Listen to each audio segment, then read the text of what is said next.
Voilà, shalom, chers frères et sœurs, soyez une fois de plus encore abondamment bénis. Donc, nous sommes dans la suite de la vidéo précédente où nous étions en train de parler des péchés qui peuvent nous conduire un jour à la mort éternelle, des péchés qui peuvent nous conduire à l'enfer, qui peuvent nous séparer de Dieu pour toujours. Donc, nous avons décidé de décrire ces péchés, d'expliquer ces péchés pour qu'on puisse vraiment bien comprendre quels sont les péchés que la Bible a listés dans sa parole. C'est vrai que je n'ai pas la prétention de vraiment décrire tous les péchés qui sont dans la Bible, mais au moins, on a décidé vraiment d'expliquer deux listes de péchés. La première liste de péchés se trouve dans 1 Corinthiens chapitre 6. Voilà, 1 Corinthiens chapitre 6, à partir du verset 9, que nous allons lire, voilà, c'est très important. Donc la Bible nous dit, ne savez-vous pas que les injustes n'hériteront point le royaume de Dieu?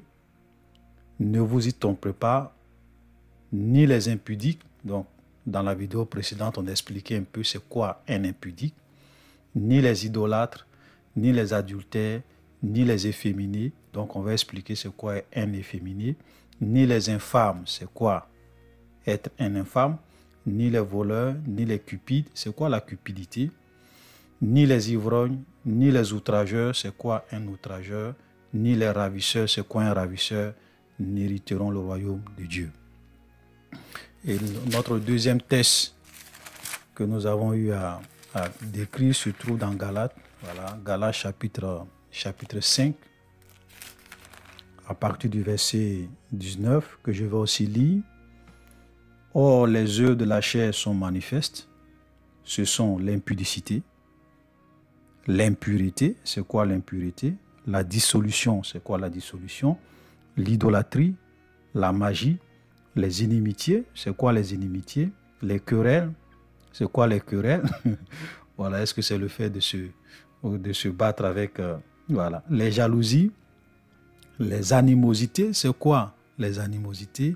Les disputes, les divisions, les sectes, l'envie. Est-ce que l'envie c'est un péché? On va expliquer dans ce contexte quand la Bible ici dit l'envie, de quoi la Bible parle exactement. L'ivrognerie, les excès de table. Voilà, j'ai même vu quelqu'un qui m'avait posé cette question. Est-ce que le fait de, quand on dit excès de table, est-ce que le fait que je mange bien, que je sois vraiment rassasié, bien rassasié, est-ce que c'est un péché puisque la Bible parle des excès de table? Donc on va expliquer qu'est-ce qu'on entend par excès de table dans le contexte de ce passage. Ok? Les excès de table, et la Bible dit, et les choses semblables, je vous le dis d'avance, comme je l'ai déjà dit, que ceux qui commettent de telles choses n'hériteront point le royaume de Dieu. Donc c'est vraiment, comme je le disais dans la vidéo précédente, c'est vraiment important, voilà, que nous puissions vraiment comprendre tous ces péchés qui sont mentionnés, parce que la Bible nous dit clairement que tous ceux qui pratiquent ces choses, tous ceux qui commettent ces choses ne vont pas hériter du royaume de Dieu. Donc c'est pour vous dire que c'est quand même important, parce que nous tous, notre souhait un jour, c'est que nous soyons au paradis, c'est que nous soyons vraiment sauvés. Et voilà, donc c'est bien que nous puissions comprendre tous ces péchés-là, parce qu'il y a des péchés, comme je le disais, quand on lit, on ne sait pas exactement ce que c'est. Voilà, donc on aura le temps de décrire les choses. Donc, sans plus tarder, vraiment, on va rentrer dans le fond, puisque dans la première vidéo, on a fait vraiment une longue introduction. Aujourd'hui, on va vraiment expliquer les choses directement. Donc, vers la fin de la dernière vidéo, de la vidéo précédente, nous avons expliqué ce que c'est que les impudiques. Puisqu'on dit, ne vous y trompez pas, ni les impudiques. Donc, on a expliqué c'est quoi un impudique. Les impudiques, ce sont les fornicateurs. Voilà, ce sont ceux qui forniquent, donc qui ont des rapports sexuels alors qu'ils ne sont pas mariés, qui ont des rapports intimes alors qu'ils ne sont pas mariés. Donc, c'est ce que la Bible appelle des fornicateurs. Donc, si vous êtes un homme, si vous êtes une femme, et que vous sortez avec des femmes, vous sortez avec des filles qui sont vos copines, ou bien si vous êtes une femme, vous sortez avec des hommes que vous considérez comme votre copain, alors que devant Dieu, devant les hommes, vous n'êtes pas mariés, la Bible appelle cela la fornication. Donc vous êtes des impudiques. Et laissez-moi vous dire que les impudiques, comme la parole de Dieu le dit, n'hériteront le royaume de Dieu. Donc ça, c'est un péché que nous ne devons pas pratiquer. C'est vrai qu'aujourd'hui, on vit dans un monde où, quand on dit aux gens que les rapports sexuels en dehors du mariage, c'est un péché, les gens trouvent ça vraiment difficile parce que c'est devenu, le sexe aujourd'hui est devenu quelque chose de banal, quelque chose que les gens forniquent, les gens couchent ensemble, ils trouvent que c'est normal. Voilà, vous avez des chrétiens qui vont vous dire non, ou bien même des personnes qui vont vous dire, tu sais, moi j'ai un seul copain, moi j'ai une seule copine, voilà, donc je ne trouve rien de normal avec ça, on est fidèles. Vous savez, comme je le disais, le sexe, c'est Dieu qui a créé le sexe. C'est Dieu qui a créé le sexe. Et quand Dieu crée quelque chose, ou bien quand Dieu institue quelque chose, il donne toujours le mode d'utilisation, le principe d'utilisation de ces choses. Donc quand Dieu a créé le sexe, c'est que le sexe devrait être quelque chose qui doit être pratiqué dans le cadre du mariage. Voilà le mode d'emploi, voilà le mode d'utilisation. Donc c'est uniquement que dans le mariage que nous devons réellement avoir des relations intimes avec notre mari ou notre femme. Mais en dehors du mariage, toute autre relation sexuelle, toute autre relation intime est un péché. C'est la fornication. Ça, c'est vraiment quelque chose d'important. Voilà. Parce qu'aujourd'hui, même être vierge jusqu'au mariage est quelque chose de... Les gens trouvent que ça, c'est vraiment dépassé, démodé. Ça fait que même les jeunes filles qui essayent de se préserver, même les jeunes hommes qui essayent de se préserver, les gens trouvent que vraiment c'est quelque chose d'impossible. Voilà. Les gens trouvent que non, ce n'est pas possible. Alors que lorsque nous lisons la Bible, je vais vous dire une chose, lorsque nous lisons la Bible, nous voyons très bien que les filles se mariaient vierges. Voilà. Et les hommes aussi se mariaient sans avoir vraiment connu de femme. Oui. Et ça faisait que le mariage était stable. Le mariage était vraiment durable. Parce que quand tout ça, voilà, parce que quand on suit les paroles de Dieu, c'est quelque chose de merveilleux. Donc aujourd'hui, même quand tu es une fille, tu dis non, moi je n'ai jamais connu d'homme. Les gens disent les gens te poussent, voilà, à livrer ta virginité, à vraiment aller coucher avec des hommes, à perdre ta virginité. Souvent même c'est une honte aujourd'hui dans la société pour des gens de réellement être vierge jusqu'au mariage. Parce que le diable est dans un plan et dans un système où il essaye de rendre le mal bien et le bien mal. Voilà, c'est ça. Aujourd'hui, le mal devient bien et le bien devient mal. On vote même des lois pour légaliser le mal, pour rendre le mal normal, acceptable. Ça, c'est une œuvre du diable. Lorsque nous lisons le livre de Daniel, voilà, le livre de Daniel, regardez, Daniel, chapitre 7, le verset 25, et pour ceux qui ne l'ont pas encore fait, je vous conseille vraiment de regarder l'étude que nous avons faite sur le livre de Daniel, chapitre par chapitre. Du premier chapitre jusqu'au chapitre 12, nous avons expliqué tous ces textes, toutes les prophéties de Daniel en rapport avec la fin des temps. Mais je vais lire juste un verset, dans Daniel chapitre 7, le verset 25, il dit, ici on est en train de parler d'un type de l'antichrist, on est en train de parler de l'antichrist à la fin des temps. Mais regardez ce que l'antichrist va essayer de faire. On dit, il prononcera des paroles contre le Très-Haut, il opprimera les peuples du Très-Saint, il espérera changer les temps et la loi. Vous comprenez cette phrase? Ok, il espérera changer les temps et la loi. Ça veut dire que l'une des marques, et nous sommes en train de voir tout cela aujourd'hui dans notre monde, ça veut dire qu'on essaie de changer la loi, on essaie de changer les temps. C'est-à-dire que quand on parle de loi ici, vous voyez ça de façon plus large, on essaie de changer les principes de Dieu. les lois morales de Dieu. Voilà, vous-même vous savez qu'aujourd'hui, on va même dans certains pays pour leur dire légaliser homme avec homme, légaliser femme avec femme. Vous savez de quoi je parle parce qu'il y a des mots qu'on ne peut pas prononcer de peur que souvent, voilà, ok? Donc, homme avec homme, femme avec femme, on dit légaliser. Et souvent, les pays même qui refusent cela, qu'est-ce qu'on fait? Souvent, on le bloque, on suspend les aides, on essaye de les empêcher d'avoir des prêts, même auprès de la Banque mondiale, du Fonds monétaire international, voilà, et même les gouvernements qui votent des lois contre ces choses-là, on leur impose des sanctions. Voilà le monde dans lequel nous sommes. C'est-à-dire que le mal devient bien et le bien devient mal. Je vais vous lire un autre texte et puis on va vraiment continuer. Voilà, et dans Daniel, toujours dans Daniel, Daniel chapitre 10, le verset, Daniel chapitre 12, le verset 10, ici on dit, ça on est en train de parler vraiment à la fin des temps, mais il y a une phrase qui est très importante que je voulais qu'on retienne. On dit, plusieurs seront purifiés, blanchis et épurés. Et regardez cette phrase, les méchants feront le mal et aucun des méchants ne comprendra, mais ceux qui auront de l'intelligence comprendront. Vous comprenez? Donc, on est en train de toujours parler ici de la fin des temps. Et on te dit qu'à la fin des temps, les méchants feront le mal.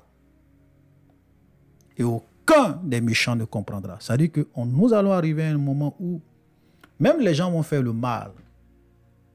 Ils vont commettre des abominations. Ils vont commettre des péchés qui vont les conduire à l'enfer. Mais pour eux, ça sera qu'ils ne vont rien comprendre. Parce que pour eux, c'est quelque chose de normal, d'acceptable. C'est correct. Ce n'est pas mauvais. Aucun des méchants ne comprendra. Donc, ça, c'est une œuvre du diable, des puissants des ténèbres. Inverser les principes de Dieu. Appeler le mal bien et le bien mal. Voilà le monde dans lequel on est. Donc, laissez-moi vous dire, ceux qui pensent qu'on ne peut pas être vierge pour les filles et pour les garçons, on peut rester comme ça sans connaître une femme jusqu'au mariage. C'est possible. Et vous savez pourquoi je dis c'est possible? Parce que même moi, je suis un exemple. La seule femme que moi j'ai connue dans ma vie, c'est mon épouse avec laquelle je suis aujourd'hui. C'est la seule femme que j'ai connue dans ma vie. Voilà. Donc, tous ceux qui vont vous dire que le contraire, c'est faux. Vous savez, le diable, je vous le dis, le diable, c'est un menteur. C'est vrai. Je vais dire, c'est vrai. Je ne suis pas en train de dire que je ne me suis jamais masturbé. Je ne suis pas en train de dire que je ne me suis... Mais je vais dire, puisqu'on a tous eu un passé, on était souvent vaincus par le péché. Mais s'il y a une chose dont le Seigneur m'a préservé, ok, c'est ça. Donc, la seule femme que j'ai réellement connue dans ma vie, c'est mon épouse, avec laquelle nous avons aujourd'hui 4 enfants. Voilà. Donc, pensez que on ne peut pas rester comme ça jusqu'au mariage et que forcément il faut que j'aille coucher avec des filles ou bien il faut que je ne sois pas vierge. C'est un mensonge du diable. Aujourd'hui, il y a des gens qui vont vous dire oui, si tu ne couches pas avec un homme, tu sais, tu es une jeune fille, tu vas tomber malade. Mensonge. Et c'est comme cela que le diable trompe beaucoup de personnes. Vous savez, quand vous lisez la Bible, surtout dans l'Ancien Testament par exemple, on te dit que si tu es une jeune fille et que tu couches par exemple avec quelqu'un et que tu vous caches pour aller coucher ensemble, donc tes parents considèrent que tu es vierge. Le jour de ton mariage et que tu rentres dans le monsieur te marie et qu'il découvre que tu n'es pas vierge, il prend les preuves que tu n'es pas vierge et il vient montrer ça. Et il dit, j'ai marié cette jeune fille qui était censée être vierge, elle n'est pas vierge. Et tu sais ce qu'on fait? On te lapide à mort. Pourquoi? Parce que tu t'es prostitué dans la maison de ton père. Donc c'est une manière de vous dire que le diable est un menteur. C'est-à-dire que Satan souvent veut faire croire aux gens que non, tu ne peux pas vivre sans le sexe. Tu ne peux pas forniquer, tu peux pas vivre sans forniquer. Voilà, tu dois forniquer.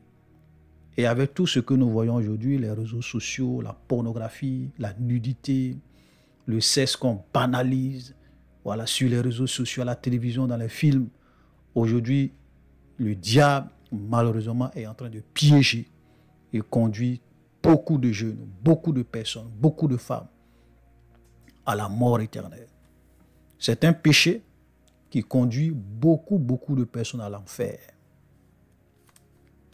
Il y a des gens aujourd'hui qui refusent de devenir chrétiens parce que pour eux, il est hors de question qu'ils ne forniquent pas. Ou bien ils se disent qu'il est impossible qu'ils ne forniquent pas.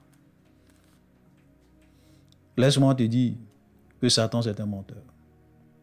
Rien n'est impossible à Dieu. Ce que toi, tu penses que c'est impossible, si tu viens à Jésus, Dieu peut te donner la victoire sur la fornication, sur l'impudicité. Voilà. Je suis un exemple. Donc, quand quelqu'un vient me dire, non, tu sais, tu es un garçon, non, mais tu ne peux pas avoir 30 ans sans coucher avec une femme, c'est pas normal. Moi, je me suis marié sans coucher avec une femme. Voilà. Voilà. Donc, vous voyez comment le diable ment, comme Satan, c'est un menteur. Et ceux qui vraiment rentrent dans se pervertissent, parce que vous savez, un péché, une profondeur appelle une autre profondeur. Voilà. Quand vous commencez à mener cette vie de perversité, souvent, même après, lorsque vous vous mariez, vous avez tous les problèmes. Parce que tu es là, tu penses, tu veux que ta femme soit forcément la fille que tu avais connue à tel moment de ta vie. Donc, des comparaisons. Et tu es insatisfait. Voilà comment beaucoup de foyers sont brisés. Comme je le disais dans la vidéo précédente, il dit Satan, c'est un grand stratège. Voilà. Donc, les fornicateurs ne vont pas entrer dans le royaume de Dieu. Et je peux vous dire, et j'insiste, que tu peux être une jeune fille et vivre dans la chasteté jusqu'au mariage. Tu peux être un jeune homme et vivre dans la chasteté jusqu'au mariage avec l'aide du Saint-Esprit. C'est possible. Je suis un exemple, je suis un témoignage moi-même. Voilà. OK? Le deuxième péché, ne vous y trompez pas, ni les impudiques, et il dit, ni les idolâtres. Ni les idolâtres. Donc, l'idolâtrie, je pense que c'est quelque chose que nous connaissons. Le premier commandement, dans Exode, chapitre, que je vais lire un peu aussi, Exode chapitre 20, que Dieu avait donné à son peuple. Voilà. Pour que je vais citer ça pour que vous puissiez avoir une idée de ce qu'on entend par idolâtrie. Exode chapitre 20, le verset 2. Je suis l'Éternel ton Dieu, qui t'a fait sortir du pays d'Égypte, de la maison de servitude. Tu n'auras point d'autre Dieu devant ma face.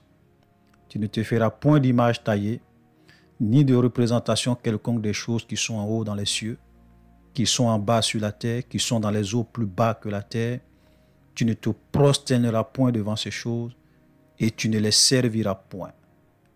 Car car moi, l'Éternel, ton Dieu, je suis un Dieu jaloux, qui punit l'iniquité des pères sur les filles jusqu'à la 3e et à la 4e génération de ceux qui me haïssent, et qui fait miséricorde jusqu'en 1000 générations de ceux qui m'aiment et qui gardent mes commandements. Donc, l'idolâtrie. Et lorsque les gens ont posé cette question à Jésus, quel est le plus grand commandement? Jésus a dit, tu aimeras Dieu de tout ton cœur, de toute ton âme, de toute ta pensée, de toute ta force. C'est le premier et le plus grand de tous les commandements. Et voici le second commandement qui lui est semblable, tu aimeras ton prochain comme toi-même. Et il dit de ces deux commandements dépendent toute la loi et les prophètes. Ça veut dire que toute la loi et les prophètes se résument en deux commandements. Tu aimeras Dieu et tu aimeras ton prochain comme toi-même. Et ça, ce sont des choses. L'amour de Dieu, c'est tout, ça existe. Jésus même a dit, si vous m'aimez, gardez mes commandements. Celui qui m'aime, c'est celui qui garde mes commandements. Celui qui ne m'aime pas. Donc, l'idolâtrie est un péché. Donc, lorsque il y a des choses dans votre vie que vous vénérez, que vous adorez, devant lesquels vous vous prosternez, que ce soit sur le plan physique ou bien même sur le plan spirituel, c'est une idole pour vous. Vous êtes des idolâtres. Donc tous ceux qui se prosternent devant des statues de Marie, des statues des saints, des statues des anges, pour les servir, pour les prier, pour les vénérer, laisse-moi te dire, dans l'amour du Seigneur, tu es un idolâtre. Et la Bible dit que les idolâtres ne vont pas hériter le royaume de Dieu. C'est pour cela que je te conseille de sortir de ces choses. Abandonne ces péchés. La seule personne que nous devons adorer, la seule personne que nous devons vénérer, la seule personne que nous devons, devant qui nous devons nous prosterner pour l'adorer, pour le prier, pour le glorifier, c'est le seul Elohim d'Israël. C'est le Dieu d'Abraham, le Dieu d'Isaac, le Dieu de Jacob. Parce qu'en dehors du Dieu d'Abraham, du Dieu d'Isaac, du Dieu de Jacob, il n'y a pas d'autre Dieu.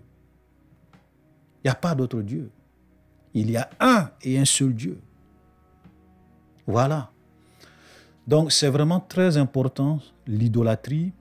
Et nous constatons, comme je l'ai dit, l'idolâtrie, ça peut être sur le plan physique, mais ça peut être aussi sur le plan spirituel. Beaucoup de personnes, c'est vrai qu'ils ne se prosternent pas devant des statues, devant des pierres, devant voilà, mais ce sont des idolâtres. Pourquoi? Parce qu'il y a des choses qui ont la première place dans leur cœur, dans leur vie. Ça peut être l'argent. Ça peut être leurs femmes, ça peut être les enfants, ça peut être leur travail, ça peut être leurs ambitions, ça peut être leurs projets.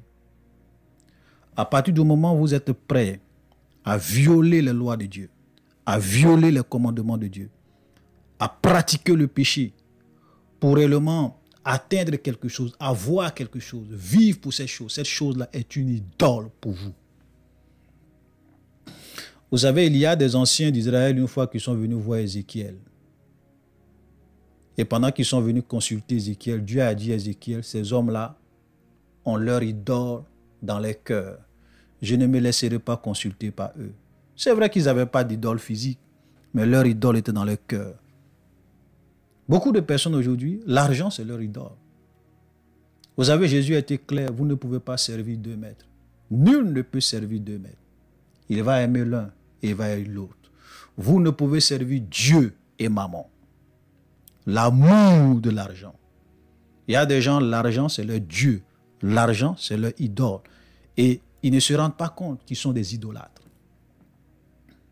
Parce qu'ils servent l'argent.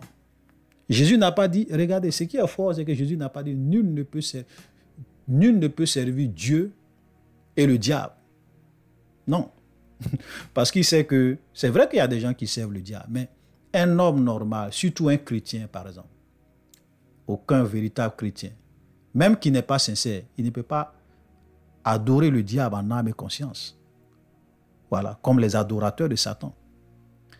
Mais le diable, comme il sait que beaucoup de chrétiens ne peuvent pas faire ça, il les pousse à être des idolâtres en servant l'argent, en servant maman, en servant les richesses. Satan, c'est un stratège, un grand stratège. Voilà. Donc, vous comprenez ça? Voilà. Donc, beaucoup de pasteurs aujourd'hui dans les églises, l'argent, c'est leur Dieu. Beaucoup de prophètes aujourd'hui, l'argent, c'est leur Dieu. Beaucoup de serviteurs de Dieu, de chrétiennes, l'argent, c'est leur Dieu. Cette femme-là, elle est prête à aller coucher avec son patron pour avoir une promotion, pour avoir des avantages dans le service. Tu es une idolâtre. Voilà. Ce monsieur, il est prêt à réellement voler, mentir, faire des choses incroyables en se disant chrétien parce qu'il veut l'avoir, il veut s'enrichir, il veut avoir beaucoup d'argent. Tu es un idolâtre. L'argent est ton Dieu. Il y a des gens, c'est leur femme. Il y a des gens, c'est leurs enfants. Vous savez, Jésus a dit, celui qui aime son père, sa mère, ses frères, ses sœurs, plus que moi, n'est pas digne de moi. Digne de moi. Voilà. Donc, l'idolâtrie peut être aussi ça. C'est-à-dire des choses qui prennent la place de Dieu dans ton cœur. Toi-même, assieds-toi et pose-toi la question. Qu'est-ce qui peut faire que moi, je peux désobéir à la parole de Dieu. Est-ce qu'il y a une chose dans ce monde pour laquelle je suis prêt ou je suis prête à réellement désobéir à la parole de Dieu? Cette chose-là est ton idole. Tu es un idolâtre. L'amour de Dieu et l'obéissance à Dieu et la crainte de Dieu doit être la première des choses dans notre vie. On doit aimer Dieu plus que tout. Ça veut dire que rien dans ce monde ne doit avoir plus d'importance, plus de valeur que Dieu. Voilà. C'est pour cela que dans l'histoire de l'Église, il y a eu des gens. Les gens sont venus leur dire, renonce à Jésus et on te laisse partir. Il dit non. Je ne peux pas régner Jésus. Si vous voulez tuer moi, parce que même ma vie n'a pas plus d'importance que mon Dieu. Ma foi en mon Dieu est plus importante que ma vie. Donc si vous voulez me tuer, tuez-moi. Voilà les vrais adorateurs. Vous savez, un vrai adorateur, quelqu'un qui n'est pas un idolâtre, c'est quelqu'un que rien ne peut le séparer de l'amour de son Dieu. Ça veut dire que tu peux venir mettre, tu peux même vouloir le tuer, mais il ne va jamais renoncer à son Dieu parce qu'il aime son Dieu de tout son cœur, de tout son âme, de toute sa force, de toute sa pensée. Voilà les vrais adorateurs. Souvent, beaucoup de personnes parlent d'adoration, d'adoration. Ils ne savent même pas ce qu'est l'adoration. Ils pensent que l'adoration, c'est seulement le fait d'aller s'asseoir à l'église, crier, chanter, danser. Mais quand ils sortent de leurs églises, vous les voyez mener une vie de compromission. Ils sont prêts à même commettre le péché pour l'argent. Et le dimanche, ils sont là en train de pleurer, en train de crier. Quand tu entends souvent leur prière, tu dis « Ah, c'est elle aime Dieu ». Mais va la voir chez elle à la maison comme elle vit. Va la voir au travail comme elle vit. Va la voir dans son quartier comme elle vit. Ce n'est pas une adoratrice, ce n'est pas un adorateur du seul Elohim d'Israël. Amen. Donc les idolâtres ne vont pas hériter le royaume de Dieu. Troisième péché, ni les adultères. Donc les adultères, l'adultère, ce sont tous ceux qui sont mariés et qui trompent leurs femmes avec d'autres femmes. C'est ça l'adultère. Ok? Donc quand vous êtes un homme marié, que vous n'êtes pas fidèle à votre épouse, ou bien quand vous êtes une femme mariée, que vous n'êtes pas fidèle à votre mari, et que vous trompez votre mari, vous êtes des adultères. Vous commettez l'adultère. Voilà. Et la Bible dit, les adultères ne vont pas hériter le royaume de Dieu. Et malheureusement, on est dans un monde aujourd'hui où ce qui est triste, c'est de voir des femmes qui trompent leur mari. C'est de voir des hommes qui trompent leurs femmes. Ils sont nombreux dans l'église aujourd'hui. Même des pasteurs qui trompent leurs femmes. On voit des sextapes. On voit des scandales. On voit des pasteurs qui couchent avec les jeunes filles dans leur église. Et beaucoup de faux pasteurs font ça. Pourquoi? Parce que souvent, quand ils s'en vont prendre leur joujou ou bien leurs médicaments pour faire tomber les gens, pour attirer les gens dans leur église, souvent on leur dit, bon, écoute, tu dois te coucher avec, chaque mois, il faut coucher au moins avec 2 filles vieilles dans ton église. Il faut coucher avec des femmes mariées. Quand tu couches avec ces femmes mariées ou bien ces jeunes filles-là, ça augmente ta puissance. Et ces pasteurs-là sont des pervers. D'autres même sont des homosexuels. Parce que c'est ça qui leur donne l'autorité, la puissance dans leur église. Vous savez, quand vous allez toujours chez le diable, sachez que Satan va vous rendre à son image.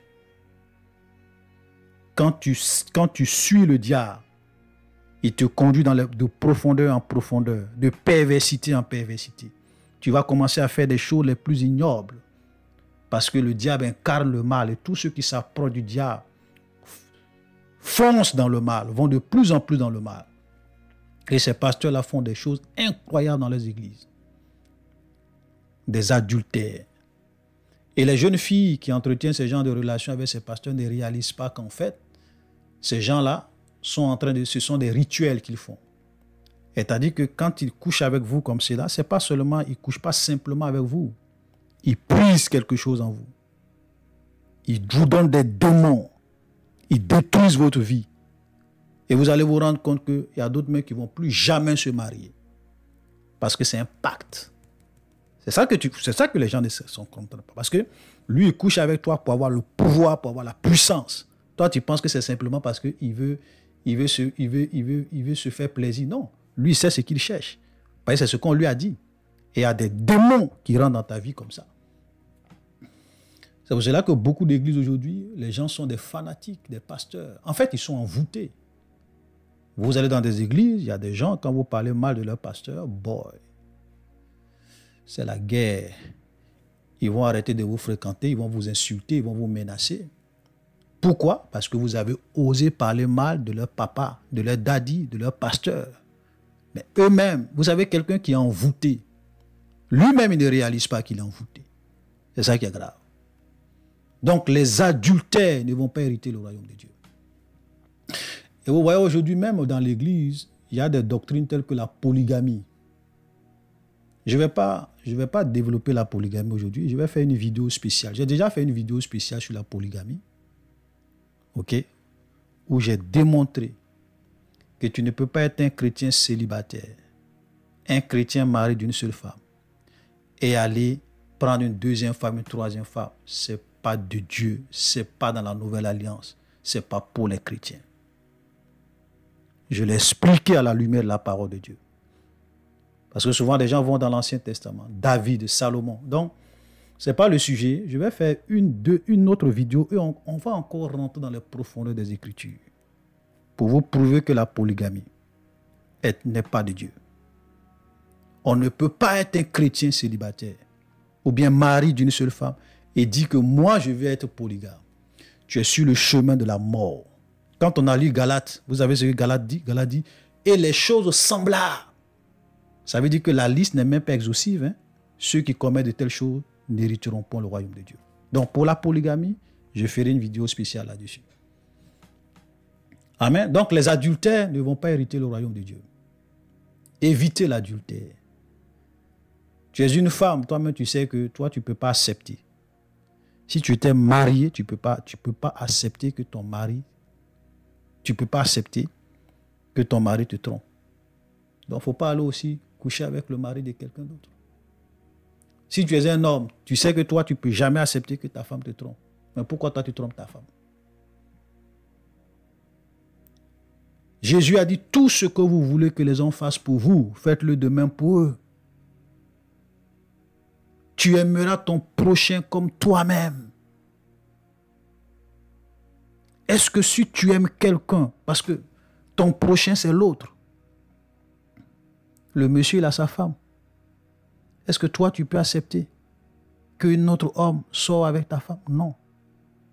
Mais pourquoi toi tu vas sortir avec la femme des autres? Tu es une femme, est-ce que tu peux accepter que ton mari te trompe? Non. Pourquoi? Tu trompes. Tu vas coucher aussi avec le mari des autres. Malheureusement, beaucoup de femmes iront à l'enfer à cause de ça. Je vous dis la vérité. Moi, je n'ai pas peur de dire les choses. Beaucoup de femmes, beaucoup d'hommes iront à l'enfer à cause de l'adultère. Les adultères n'hériteront point le royaume de Dieu. Ni les efféminés. Vous savez, quand on parle d'efféminés, ce sont des hommes, bon, c'est souvent des hommes qui ont des caractères, des comportements, des attitudes de femmes. Voilà, ça dit que le monsieur, c'est un homme, hein? Voilà, c'est un homme, mais il a des traits, il a des manières qui sont le plus souvent associées avec la conduite, le style et le comportement féminin plutôt que masculin. Ça, ce sont les efféminés. On voit des hommes qui parlent comme des femmes, qui ont des comportements comme des femmes, qui font des choses comme des femmes. Ce sont les efféminés. Et souvent, il y a d'autres même qui... Et ça peut aller plus loin. OK? Où on commence maintenant à vouloir s'habiller comme l'autre genre, à vouloir faire les autres comme l'autre genre. Voilà. Et ça, Dieu n'est pas dedans. Vous savez, lorsque nous lisons Deutéronome 22, le verset 5, Deutéronome 22, 5, la Bible dit « Un homme ne portera point un habillement d'homme. » Et pardon, une femme ne portera point un habillement d'homme. Et un homme ne mettra point des vêtements de femme, car quiconque fait ces choses est en abomination à l'Éternel ton Dieu. Quand vous lisez ça comme ça c'est un passage que les gens aiment beaucoup utiliser pour dire oui, les pantalons, les pantalons, les pantalons, les pantalons. Vous savez, quand Moïse écrivait cela, le pantalon même n'existait même pas. Même au temps de Jésus, il n'y avait pas de pantalon. Alors que Moïse, ce sont des siècles et des siècles et des siècles. Donc, quand Dieu donnait cette loi-là à Moïse, c'était quoi? Pourquoi il a donné cette loi? C'était pour empêcher les gens de se travestir dans leur habillement. Ça n'a rien à voir avec pantalon. Donc, quand les gens viennent prendre ça, c'est vrai qu'on peut dire oui, même si ce n'est pas pantalon, on peut dire oui, mais faites attention. Voilà. Parce que ce verset, c'est un verset qui a été donné dans un esprit, dans un contexte. C'était pour dire aux enfants d'Israël que toi, en tant qu'un homme, tu ne peux pas t'habiller comme une femme. Et toi, en tant qu'une femme, tu ne peux pas t'habiller comme un homme. Et quand vous allez chez chaque peuple, dans n'importe quel peuple, si vous êtes un homme et que vous vous habillez comme les femmes, tout le monde, les gens vont être choqués. Ils vont vous regarder, ils vont dire, mais ce monsieur-là, mais pourquoi il porte des habits de femme? Pourquoi il s'habille comme une femme? Et si vous êtes... Voilà. Donc, c'était ça. C'est-à-dire qu'il ne faut pas se travestir dans ses vêtements. Non. Non. Ça, c'était interdit. Mais ça n'a rien à voir avec vos histoires de pantalons. Ça n'a rien à voir. Souvent, les gens parlent de pantalons, de pantalons. Moi, je leur dis, OK. Laissons pantalons à part. Bon. Les boubous, là, les boubous que les gens portent, c'est habit de femme ou bien c'est habit de garçon? Jusqu'à présent, j'ai posé cette question. Les gens qui aiment souvent parler tout le temps de pantalon, ils ne m'ont jamais répondu. Quand vous prenez les boubous, parce que nous tous, nous savons que les boubous, il y a des hommes qui portent des boubous. Il y a les boubous d'hommes et il y a les boubous de femmes. Quand quelqu'un porte un boubou d'homme, on sait que ça, c'est vrai que c'est un boubou, mais c'est un boubou de femme. Quand une femme porte un boubou, on sait que ça, c'est un boubou, mais c'est un boubou de femme. Parce que souvent, les gens veulent nous faire croire que lorsque je prends un vêtement, il ne peut pas avoir le modèle pour les femmes et il ne peut pas avoir le modèle pour les hommes. Voilà ce que les gens veulent nous faire croire. Maintenant, moi, je leur pose la question. Quand vous êtes aussi précis, vous êtes aussi dur, est-ce qu'un homme doit porter un boubou ou pas? C'est habit de femme ou bien c'est habit de garçon? Je n'ai pas encore eu de réponse. Les robes, c'est habit de femme ou bien c'est habit de garçon? Parce qu'on sait, même quand vous allez chez les Juifs, même les sacrificateurs portaient des robes. C'était des robes, mais quand on regardait, on sait que ça, ce sont des robes, mais ce sont des robes d'hommes. Ce sont des modèles d'hommes. Jusqu'à présent, je n'ai pas eu de réponse. Je n'ai pas eu de réponse. Vous venez vous inciter. Pantalon, pantalon, pantalon, pantalon, pantalon. Souvent, vous savez, même moi-même, souvent, j'ai eu à regarder souvent des photos des gens, des hommes, de la manière dont ils s'habillaient dans les années 1500, 1400 en Europe. Quand on te montre l'habillement des hommes au Moyen-Âge, mais moi, il y a des images, ou bien des dessins, ou bien des peintures que quand tu regardes, mais tu regardes l'homme, tu dis, mais ce monsieur-là, mais son habillement, ça fait femme. Oui, mais eux, en leur temps, ce n'était pas habillé de femme. C'est-à-dire que quand les gens voyaient, on dit, voilà, ça c'est l'habillement d'un homme. Vous voyez? Donc, venir souvent prendre ces gens de passage et vouloir interpréter ça avec légèreté. Moi, je dis non. Voilà. Moi, je suis par exemple ici au Canada. Je vois beaucoup de femmes. Et surtout parce qu'il fait très froid ici pendant l'hiver. Il y a des femmes, souvent, elles sont obligées de se doubler. Elles portent des collants, elles portent des pantalons, elles se blindent. Ce n'est pas qu'elle porte ça parce qu'elle veut venir séduire des gens, mais c'est pour se protéger.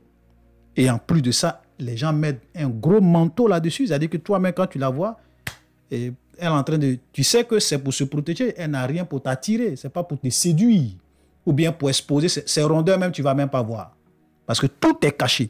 Mais en bas, là, quand elle va quand elle va rentrer chez elle à la maison, elle va enlever son manteau, elle va se déshabiller. Et tu vas voir qu'en dessous, elle avait mis peut-être un culotte, elle avait mis peut-être un pantalon. Voilà. Vraiment pour se protéger. Les gens qui sont en Sibérie à moins 40 degrés, tu vas dire quoi? Faut pas avoir porter pantalon. Faisons attention. Parce que souvent, les gens viennent interpréter des passages bibliques avec légèreté pour imposer des fardeaux aux gens. Bon, ce n'est pas le sujet parce que j'ai déjà fait des vidéos sur ça. Voilà, sur les histoires de pantalons, d'ornements, et nous avons parcouru les Écritures là-dessus. Donc, ce n'est pas le sujet. Donc, ni les efféminés n'hériteront le royaume de Dieu, ni les infâmes. Un infâme, c'est quoi? Ça veut dire que quand vous... ce qui a été traduit par les infâmes ici, c'est quoi? Homme avec homme, femme avec femme. C'est ça qu'on appelle les infâmes. En un mot, les homosexuels. Je ne vais pas trop insister là-dessus parce que vous savez qu'il y a des mots. Voilà, les infâmes. Voilà, c'est ça. Homme avec homme, femme avec femme. Vous n'allez pas hériter le royaume de Dieu.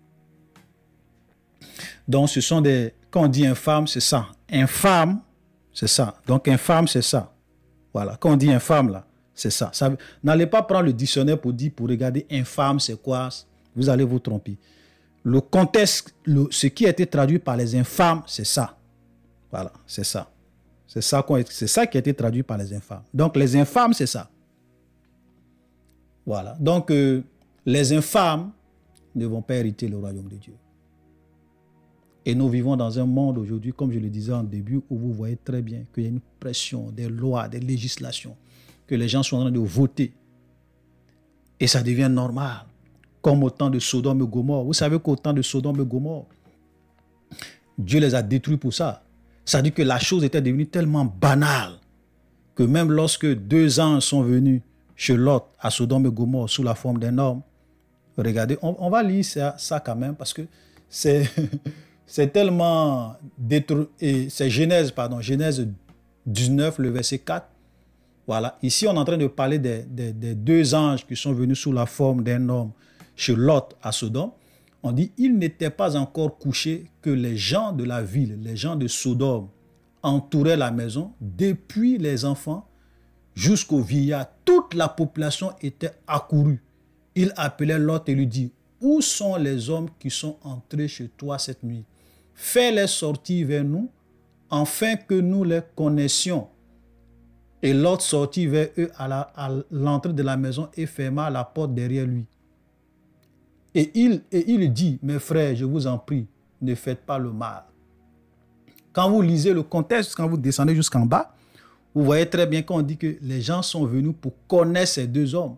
Le mot connaître ici, là, ce n'est pas simplement connaître quelqu'un. Parce que la Bible dit que Adam connut sa femme et elle enfanta Caïn. Donc, quand on parle de connaître ici, c'est avoir des rapports intimes. Donc, c'est ça. C'est ce que les gens voulaient faire. OK? Mais qu'est-ce qui s'est passé? Ils ont été détruits. Donc, ça veut dire que le mal, ce mal-là avait atteint tellement un certain niveau que même les enfants, les vieillards, tout le monde était dedans. Ça veut dire que les gens étaient possédés par des démons. Vous savez, il y a des démons. Quand vous faites ce genre de pratique, il y a des démons, en fait, qui vous possèdent. C'est pas seulement l'acte, ça va au-delà de ça. C'est pour cela que vous allez voir que des gens qui sont dans des sphères d'autorité, dans des sphères des présidents, des grands de ce monde, ils sont dans ces genres de pratiques. Vous savez pourquoi ils sont dans ces genres de pratiques? Parce que les démons qui les habitent, ils doivent faire ça pour être puissants, pour être forts, pour que le démon qui est en eux là puisse réellement les rendre plus puissants. Donc c'est spirituel. C'est très spirituel. Très, très spirituel. Alléluia. Des démons géants rentrent par là.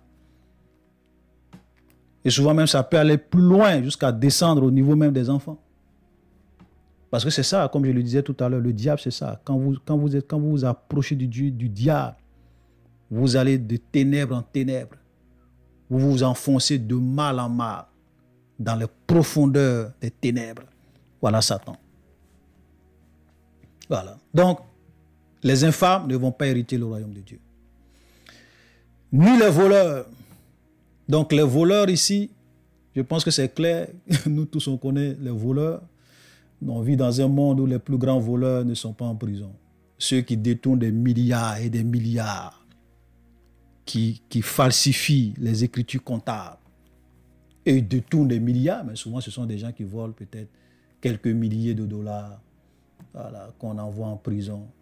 Mais les plus grands voleurs, voilà, ils ne sont pas en prison. Mais comme la Bible dit, ils ne vont pas hériter le royaume de Dieu. Et je l'ai une fois dit, j'ai dit, vous pouvez échapper à la justice des hommes. Mais la justice de Dieu, personne ne peut échapper à la justice de Dieu. Et ce qui est triste, vous avez des chrétiens voleurs. Ils sont des comptables dans leurs entreprises, ils falsifient les choses. Ils mentent, ils font des coups bas pour avoir l'argent. Voilà, des voleurs. Et j'aimerais vous dire, si tu voles, il ne faut pas venir donner l'argent de ton vol en offrande à Dieu. Non, non, non. Même si tu te prostitues, il ne faut pas envoyer l'argent de ta prostitution en offrande à Dieu. Non, non, non.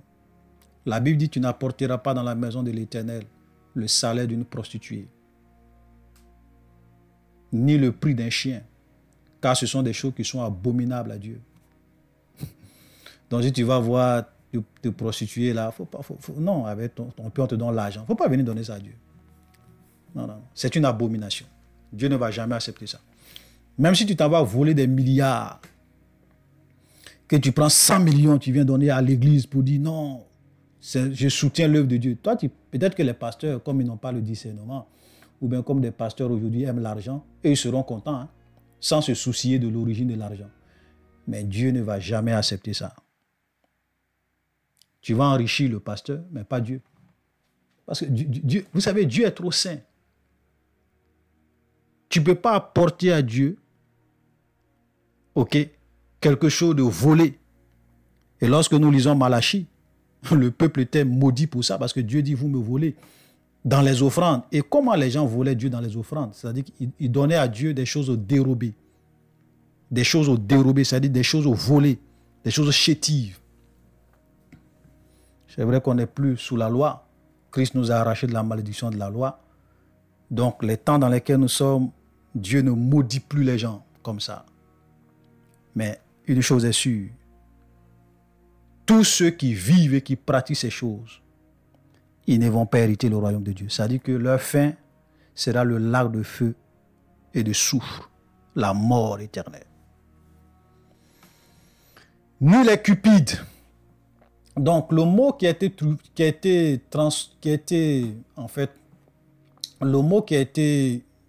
je vais dire, traduit par les cupides, en fait, ce sont les avares.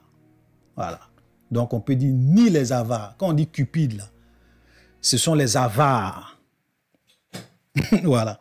Donc, ceux qui sont avares ne vont pas hériter le royaume de Dieu. Et vous savez, quelqu'un qui est avare, quelqu'un qui est cupide, c'est pas, vous savez, la cupidité ou bien l'avarisme n'est pas forcément lié à la richesse ou à la pauvreté. Vous avez des gens qui sont pauvres, mais ils sont très avares. C'est-à-dire qu'ils sont avares. Il y a des gens aussi qui sont riches, ils sont avares. Donc, ne pensez pas que ce sont les riches seulement qui sont avares. Non, même les pauvres sont cupides, sont avares, l'amour de l'argent. Voilà. Vous avez une fois vu un pauvre qui n'aime pas l'argent? Est-ce que vous avez une fois vu un pauvre qui n'aime pas l'argent? Voilà, les gens aiment l'argent. Ils sont avares, ils sont cupides.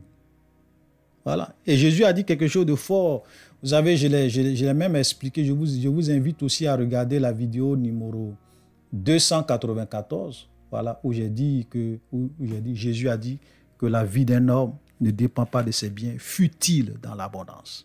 Et il a dit, gardez-vous de tout avarisme, car la vie d'un homme ne dépend pas de ses biens, fut-il dans l'abondance. Donc, c'était la vidéo numéro 294.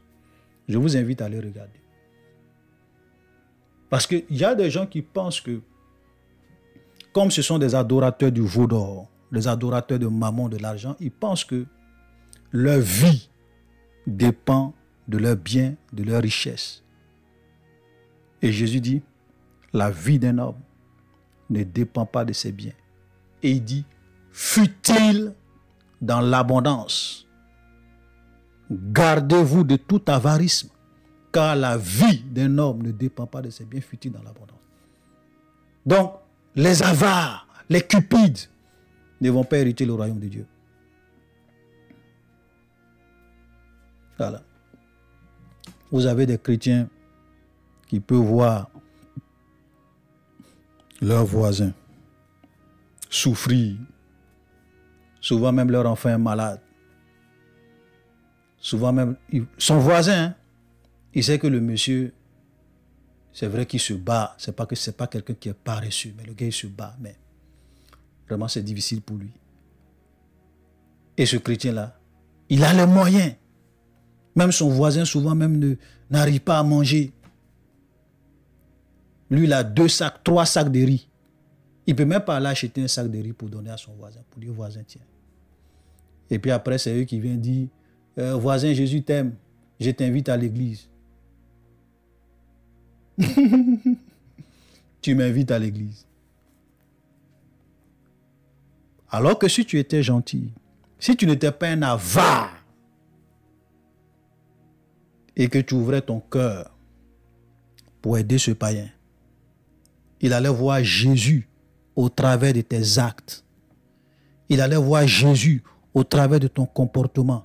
Il allait voir Jésus au travers de ta bonté. Et lui-même, peut-être, il allait se lever un jour, il allait dire, ah voisin, tu es tellement gentil, tu es un homme de bien. Alors aujourd'hui, là, tu m'as plusieurs fois invité aujourd'hui, je vais aller voir dans ton église. Il y a des gens qui se sont convertis comme ça, par la gentillesse et par la générosité de certains chrétiens qui étaient autour d'eux. Ils ont été convaincus de Jésus simplement par la bonté des gens qui les entourent. Ce n'est pas des avares, des cupides. Il y a des chrétiens, même leurs 5 francs. Boy. Même quand leurs frères chrétiens viennent le voir, vraiment, je n'arrive pas à payer ma scolarité. Tonton, il faut m'aider. Ils ne sont pas prêts. Ils ne sont pas prêts. Ils sont souvent très généreux à l'église. Quand c'est leur pasteur qui les a envoûtés, qui leur dit, on doit construire l'église, 100 millions. Le gars, il est prêt à lever sa main pour dire, pasteur, je donne 5 millions. Mais à la maison, il est très, très, très, très avare. Même ses enfants ne voient pas son argent. Même sa femme ne voit pas son argent. C'est triste, hein? Les avares, les cupides vont pas entrer dans le royaume de Dieu. Voilà. On n'a pas dit d'aider les paresseux. Il ne suis pas en train de dire que d'aider les paresseux, des gens qui ne veulent rien faire. Parce que la Bible dit que celui qui ne travaille pas, qui ne mange pas non plus. Mais souvent, tu peux voir des gens qui souffrent réellement, qui ont des problèmes. Tu peux les aider. Ouvre ton cœur. Ne sois pas avare. Voilà. Ni les ivrognes, donc les soulards, les gens qui vivent dans l'ivrognerie, ils ne vont pas aussi hériter le royaume de Dieu. Voilà. Il y a beaucoup de chrétiens aujourd'hui ivrognes. Ils aiment boire, boire, boire, boire. Voilà. Voilà. Donc l'ivrognerie, c'est un péché. Et il y a des chrétiens qui vont dire, oui, mes frères, est-ce que boire un peu de vin, c'est mauvais? Jésus lui-même a transformé l'eau en vin. Donc, est-ce qu'un chrétien ne doit pas boire? Ils vont même aller prendre ce passage où Paul dit à Timothée, fais usage d'un peu de vin à cause de tes problèmes de digestion et d'estomac fréquents. Il dit, ah oui, on peut boire. Et moi, je leur dis que d'abord, vous dites que Jésus a fait le miracle, il a changé l'eau en vin. Mais si quelqu'un était capable de changer l'eau en vin, tu peux aussi croire aussi que l'eau changée en vin, là, ça peut être aussi du vin non alcoolisé, non? Qu'est-ce qui est impossible? Puisque c'est un miracle. Vous pensez que Jésus a transformé l'eau en vin pour que les gens boivent, pour être ivres, pour être des ivrognes? Jamais. Même quand vous lisez le passage où Paul dit à Timothée, Paul est précis, il dit, fais usage d'un peu de vin et ne continue pas à ne boire que de l'eau. Ok? Et à cause de tes problèmes d'estomac et d'indigestion. Oui. Et là, on voit très bien que c'est une recommandation que Paul fait à Timothée, pas pour que Timothée puisse vraiment déguster du bon vin, se faire plaisir, se mettre à l'aise. Non, il avait des problèmes de santé. Il avait des problèmes d'estomac. Il avait des problèmes d'indigestion. Donc, comme un remède, comme un médicament, l'apôtre Paul dit à Timothée, parce que le vin, souvent, a des vertus thérapeutiques. Tu peux même aller voir ton médecin qui peut te dire vraiment, tu as des problèmes de digestion. Donc, tu peux peut-être voir un peu de vin à table. Ça peut vraiment te faire du bien. Oui, ça, c'est comme un remède. Il n'y a pas de problème. Voilà. Mais il faut faire beaucoup entendre. Vous savez, ce n'est pas le fait simplement de boire qui est un problème. Comme je le dis, ce n'est pas parce que quelqu'un boit un peu de vin que forcément il est en train de commettre un péché. Non. Mais je le dis souvent aux gens. Je dis, si tu n'as pas... Moi, ce que je conseille aux gens, je dis, si tu n'as pas de problème d'indigestion, comme peut-être Timothée, évite de boire. Évite de boire. Parce que, laisse-moi te dire, les gens qui sont devenus des soulards, ils ne sont pas devenus des soulards du jour au lendemain. Ils ont commencé avec un verre, après 2 verres, après 3 verres, après 4 verres. Et après, ils sont devenus ce qu'ils sont aujourd'hui, des soulards, des ivrognes. Et souvent, il y a certains même qui ont été possédés par des démons d'ivrognerie. Le gars, quand il se lève là, il faut qu'il aille s'asseoir dans un bar pour boire. C'est toute sa vie qui est là. Il y a un esprit qui est rentré en lui. Je vous le dis, Satan n'est pas fou, c'est un grand stratège. J'ai entendu le témoignage d'un frère en Christ que je connaissais très bien. Quand il s'est converti, il disait, ah oui, aller boire, c'est pas grave, boire, c'est pas un péché. Donc il partait avec son frère, voilà, s'asseoir dans des bars pour boire. Et puis un jour, lui et son frère, ils ont eu des histoires. Et puis son frère se moque de lui. Il dit, toi, tu es un chrétien. Toi, tu dis tu es un chrétien, mais tu t'en vas t'asseoir avec moi et on boit. Et puis tu dis tu es chrétien. Et quand son frère lui a dit ça, ça l'a tellement marqué qu'il a arrêté de boire. Parce qu'il dit, comment lui qui est mon frère, on va boire ensemble. C'est vrai que je suis jamais ivre. Mais il dit que moi, en tant qu'un chrétien, je ne dois pas faire ça. Je me dis chrétien, je fais ça. C'est-à-dire que pour lui, je n'étais pas réellement converti, je n'étais pas réellement un chrétien. Un païen.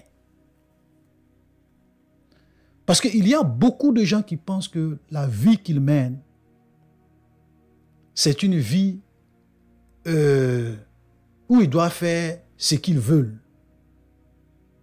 La Bible dit que Dieu nous a appelés à la liberté. Ne faites pas de votre liberté une occasion de chute. Parce que la vie chrétienne que nous menons, c'est un témoignage pour les autres.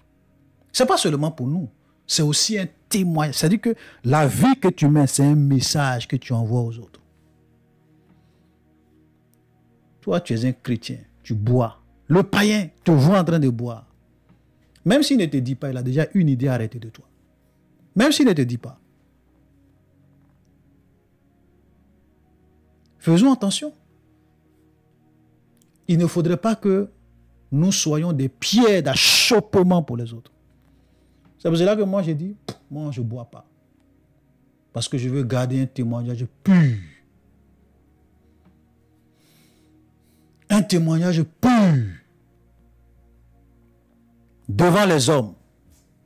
Non seulement devant Dieu, mais aussi devant les hommes. C'est très important. Alléluia. Donc les ivrognes. Les outrageurs.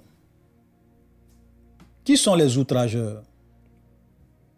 Quand on dit les outrageurs, c'est ce que nous pouvons appeler dans notre français les gens qui aiment critiquer, les critiqueurs, les gens qui sont médisants. Voilà, la médisance, les critiques. C'est ça les outrageurs. C'est-à-dire que des gens qui aiment souvent parler mal des autres, critiquer les autres, détruire leur réputation. Voilà. Aujourd'hui, on est dans un milieu chrétien, c'est ça. Vous avez des chaînes de télévision. Tout ce qu'ils savent faire, du matin jusqu'au soir, c'est critiquer. Critiquer, critiquer, critiquer. C'est rare de les voir venir faire des enseignements pour expliquer aux gens la Bible. C'est eux qui vont venir dire, oui, tel pasteur, il a couché avec telle fille. Tel pasteur, il fait ça. Tel pasteur, il fait ça. La médisance. C'est ça qu'on appelle les outrageurs. Donc, ce sont des choses, vous savez, on est dans un milieu où il faut réellement éviter ça. Voilà.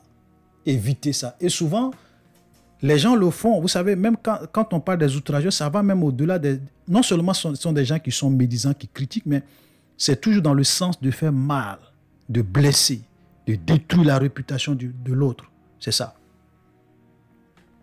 Nous devons faire beaucoup attention. Vous savez, même moi-même, souvent, j'ai fait des vidéos de recadrage où j'ai eu à recadrer des gens par rapport à leurs enseignements. Ça, on peut le faire. Jésus l'a fait. Jésus a condamné les docteurs de la loi. Oui, on le fait. Mais Jésus n'a pas passé tout son temps à faire ce genre de choses. C'était pas ça seulement le ministère de Jésus. Voilà. Il peut arriver des moments où, poussé par l'Esprit de Dieu, on peut venir dire des choses pour réellement exposer la fausseté, exposer le mensonge. Oui, mais faisons attention. Parce que comme je le disais dans l'une de mes vidéos, je dis aujourd'hui, on fait plus la promotion des scandales dans l'Église que de faire la promotion de la bonne parole de Dieu, de la vérité. Les chrétiens sont prêts à partager les scandales, les vidéos de buzz, les vidéos vraiment qui je ne sais pas, on est plus prêts. Mais posez-leur la question, combien de fois vous avez partagé des enseignements qui édifient, des enseignements qui peuvent transformer des vies? Combien de fois vous avez partagé des vidéos d'évangélisation à vos amis? Ça, on ne le fait pas. Mais dès qu'on apprend qu'il y a un pasteur, un faux pasteur qui a fait ça, ce sont des vidéos qui deviennent virales. On partage ça rapidement. même l'enseignement que je suis en train de faire, vous allez voir, hein, combien vont partager ça? Très peu. Pourtant, nous sommes en train de parler des péchés qui peuvent conduire des gens à la mort éternelle. C'est important, non? C'est très important. Mais est-ce que les gens auront le même empressement de partager cette vidéo que si c'était peut-être la vidéo ou bien une vidéo qui exposait un scandale ou bien un sextape d'un pasteur? Je ne suis pas sûr. Voilà. Donc je vous en prie, faisons beaucoup attention. Prions beaucoup pour les gens. Intercédons pour eux. Prions beaucoup pour l'Église. Parce que nous sommes dans une guerre. Nous sommes dans une guerre. Le diable est en train de faire un travail de fond. Il envoie des faux ouvriers, des faux pasteurs, des escrocs qui aujourd'hui font des scandales dans l'Église. Et le but de Satan, c'est de vraiment décourager les chrétiens, décourager les païens, décourager les gens. Et souvent, nous les chrétiens, nous aussi, on se met dedans. On fait la promotion du dénigrement. Et quand tu finis de faire ça, qui gagne à la fin? Parce que si tu fais une vidéo pour interpeller tes frères entre eux, pour leur dire voilà, c'est bien. Mais quand ça va loin, et que ça tombe dans les mains des païens, Et ils sont contents. Ils disent, voilà, vous voyez, c'est à cause de ça, moi, je ne vais jamais à l'église. Leur affaire de Jésus, je ne suis pas dedans. Regardez ce que... Parce que, vous savez, les païens, eux, ils n'arrivent pas à faire la différence entre un vrai pasteur et un faux pasteur. Pour eux, ce sont des pasteurs tout court. Quand ils voient des gens comme les Makosso, ils disent, ah oui, ce sont des pasteurs tout court. Voilà. Donc, c'est à nous de pouvoir... C'est nous qui devrons maintenant leur expliquer pour dire que non, ce monsieur ou bien telle personne que tu as vu, tel pasteur qui a fait ça, en réalité, ce n'est pas un pasteur. Même la dernière fois, il y a un peu longtemps de cela, j'ai même fait une vidéo où il y avait un pasteur qui avait pris, c'était un 31, et il y a des jeunes filles qui venaient dans son église et puis les lavaient dans une bassine. Et on dit, voilà ce que les pasteurs font. Ils lavent les filles dans les bassines. Voilà ce que... Alors qu'en réalité, c'était une mise en scène. Le monsieur, souvent, qui fait ça, il s'appelle Pasteur Blink. Souvent, mais il y a l'une des dernières vidéos qu'il avait publiées, c'est là où il voit des filles qui sont nues en bikini et qui chantent à l'église. Nyam, nyam, et elles sont pratiquement en maillot de bain. Comme si c'était dans une église. Et les chrétiens ont pris ces ont partagé, sans se rendre compte qu'en réalité, c'était une mise en scène. Et que ce monsieur-là, c'est un acteur ghanéen qui fait ce genre de vidéos où il fait croire que c'est une église juste pour dénigrer l'église. Et il y a beaucoup de chrétiens qui tombent dans ce piège. Mais vous allez souvent voir des vidéos où on met un pasteur qui est en train de raser, ok, excusez-moi, les parties intimes d'une femme là. Voilà. Pasteur Blink. C'est la même personne. Mais aujourd'hui, beaucoup de chrétiens pensent que c'est vrai. Je vois même certains des frères même qui montrent ça, qui partagent ça, pensant que c'est vrai. C'est faux, c'est un montage. Ce n'est pas un pasteur. Donc, nous avons la responsabilité, lorsque nous voyons quelque chose, de faire des recherches, de faire des enquêtes, de nous assurer que c'est authentique, que c'est vrai. Et même la manière dont nous allons réellement partager ça, il faut qu'on fasse aussi beaucoup attention pour ne pas faire la promotion de l'œuvre de Satan. C'est très important. Donc, les outrageurs, les gens qui sont dans la médisance, qui critiquent, qui calomnient, ne vont pas hériter dans le royaume de Dieu. On dit ni les ravisseurs. Les ravisseurs, ce sont des escrocs. Le contexte dans lequel, quand on dit ravisseurs, ce sont les escrocs. C'est-à-dire que les gens qui sont dans l'escroquerie, donc qui essayent souvent d'escroquer les gens, de voler par la ruse, par des intrigues. Aujourd'hui, il y a plein d'escrocs, même dans l'église, des soi-disant chrétiens. Ils vont venir voir un frère, dire, frère, vraiment, tu sais, je souffre. J'ai tel problème, il faut m'aider. Alors qu'il n'a pas de problème. Simplement, il vient mentir parce qu'il veut qu'on lui donne de l'argent. L'escroquerie. Ça, ce sont des formes d'escroquerie. Tous ceux qui sont dans l'escroquerie, qui utilisent la ruse pour prendre des choses, pour qu'on leur donne des choses qui ne leur appartiennent pas, ils trouvent des moyens pour réellement soutirer de l'argent aux autres, par des moyens détournés. L'escroquerie, les escrocs n'hériteront pas le royaume de Dieu. Je vous dis la vérité. Alléluia. Voilà. Donc, nous avons donc donné la liste dont je reprends. 1 Corinthiens chapitre 6 verset 9. Ne savez-vous pas que les injustes n'hériteront point le royaume de Dieu? Ne vous y trompez pas, ni les impudiques, ni les idolâtres, ni les adultères, ni les efféminés, ni les infâmes. On a dit infâme, homme avec homme, femme avec femme. Ok. Ni les voleurs, ni les cupides, les avares, ni les ivrognes, ni les outrageurs. Ok. Ni les ravisseurs. Donc les ravisseurs, on a dit, ce sont les escrocs. Ok. Les outrageurs, ce sont les médisants, n'hériteront le royaume de Dieu. On va aller rapidement sur Galates. Voilà, puisqu'on a déjà fait plus d'une heure. Voilà, on va terminer rapidement avec Galates. Je pense que plusieurs des péchés que nous avons vus se répètent ici. Galates chapitre 5, le verset 19. Je vais commencer à parler du verset du verset 16, « Je dis donc, marchez selon l'esprit et vous n'accomplirez pas les désirs de la chair, car la chair a des désirs contraires à ceux de l'esprit, et l'esprit en a de contraires à ceux de la chair. Ils sont opposés entre eux afin que vous ne fassiez point ce que vous voudrez. » Donc ici, Paul est en train de nous faire croire que, étant des chrétiens, il y a la chair en nous. Nous sommes, la chair est là et l'esprit est là. Donc, l'esprit a des désirs, la chair aussi a des désirs. Donc, nous sommes dans un corps avec les 5 sens. Donc, cette chair-là, elle a des désirs. Souvent, la chair veut mentir. Souvent, la chair veut coucher avec cette femme. Souvent, la chair veut te pousser à la convoitise. Souvent, la chair veut te pousser à mentir, à voler. Donc, la chair, c'est ça. La loi de la chair, c'est la loi du péché. Donc, la chair veut toujours te conduire vers le péché. Mais l'esprit de Dieu qui est en toi veut te conduire vers la sainteté. Donc, Dieu nous demande à ce que nous puissions vraiment marcher selon l'esprit et ne pas céder aux pulsions et aux désirs de la chair. Et c'est là maintenant qu'il va dire, regardez le verset 18 qui est intéressant avant qu'on arrive au verset 19. « Si vous êtes conduit par l'esprit, vous n'êtes point sous la loi. » On a déjà parlé un peu de la loi, donc je ne vais pas revenir là-dessus. Donc le verset 19 nous dit, « Or les œuvres de la chair sont manifestes, ce sont l'impudicité. » On a déjà expliqué l'impudicité, on va aller un peu vite.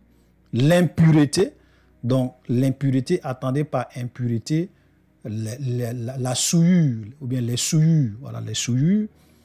La dissolution, quand on parle de la dissolution ici, c'est plus la sensualité, ok? Voilà, parce que on va s'attarder un peu sur la dissolution. Vous savez, dans certaines traductions, on va vous parler de comment on appelle, de l'impudicité. Ce qu'on a traduit ici par la dissolution, dans certaines traductions, on va vous parler de l'impudicité. Mais dans quel sens? C'est plutôt la sensualité, la séduction sexuelle. Voilà, c'est ça un peu, la séduction sexuelle. Donc, des gens qui souvent ont des comportements, des manières de s'habiller, des manières de parler, qui sont dans une tendance de séduction sexuelle. Voilà, la séduction sexuelle. Donc ça, c'est très important. C'est ça qu'on appelle la dissolution. Donc aujourd'hui, quand vous voyez, on est dans un monde, bien sûr, où vous voyez qu'aujourd'hui, l'accent est beaucoup mis sur quoi? Sur la sensualité. Sur la séduction sexuelle. Même dans la manière dont les gens s'habillent. Dans la manière dont les gens se parlent. Il y a des femmes, souvent, quand vous êtes en leur compagnie, elles sont beaucoup sensuelles. Dans leur habillement, même dans leurs propos, ok, elles veulent t'attirer par la sensualité. C'est ça la dissolution. La séduction sexuelle. Et ça, le diable est fort dedans aujourd'hui. Même quand vous regardez les clips mondains, c'est quoi? La sensualité, la séduction sexuelle. Voilà. Et comme je le disais une fois aujourd'hui, beaucoup de clips, quand vous regardez en réalité, c'est une autre forme de pornographie. C'est une autre forme de pornographie qu'on vend aux gens. Voilà. Parce qu'on veut plonger les gens dans l'impudicité, dans l'immoralité, dans la sensualité. C'est ça la dissolution. Ce n'est pas de Dieu. Alléluia, ce n'est pas de Dieu. Donc nous devons vraiment faire beaucoup attention à ce genre de choses. Voilà, un chrétien, ce n'est pas quelqu'un qui doit chercher à séduire. Tu ne dois pas être dans la sensualité, dans la séduction sexuelle. Non. Même aujourd'hui dans l'église, vous allez souvent dans des églises, quand vous voyez des femmes. Il y a une fois, ma femme a été invitée dans une église. Elle dit, bon, je vais aller voir. Quand elle est partie, elle était scandalisée. Elle dit, quand elle est rentrée, quand elle a vu comment des femmes sont habillées, elle était choquée parce qu'elle dit, mais même un païen qui vient dans une telle église, regarde comment les femmes sont habillées. Sensuelles. Comme des païennes, comme des prostituées. Dans l'église, aucune pudeur. C'est triste, hein? L'apôtre Paul dit, ceux qui commettent de telles choses n'hériteront pas le royaume de Dieu. Vous pouvez aller dans des églises, vous voyez des chantres, vous voyez des gens qui sont là, mais vous ne pouvez pas les regarder 2 fois. Vous ne pouvez pas les regarder 2 fois. La sensualité, la sexualité, tout est là. Les rondeurs, tout sont exposés. Vous ne pouvez pas. La dissolution, la sensualité, la séduction, l'impudicité. Mais quand je dis impudicité, ce n'est pas dans le sens de la fornication. Voilà. Vous comprenez donc, frère? Faisons vraiment beaucoup attention. Voilà, on continue l'idolâtrie. Bon, on a déjà expliqué l'idolâtrie de l'autre côté, donc je ne vais pas revenir. La magie. Donc ici, quand on parle de la magie, on est en train de parler de la sorcellerie, des pratiques occultes, des invocations des esprits, la divination. Donc, voyez la magie comme étant quelque chose de beaucoup plus large. Ce n'est pas seulement magie comme on le pense, bon, ceux qui font la magie. Oui, c'est dedans. Mais en plus de ce qu'on connaît comme la magie, parce que même c'est la sorcellerie. Okay? Ce sont des pratiques occultes, les invocations des esprits, la divination.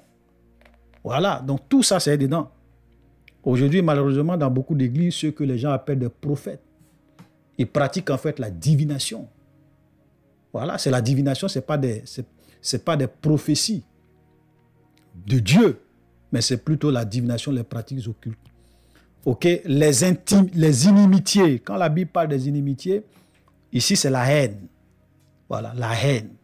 Donc vous avez des chrétiens haineux qui ont du mal à pardonner, qui ont du mal.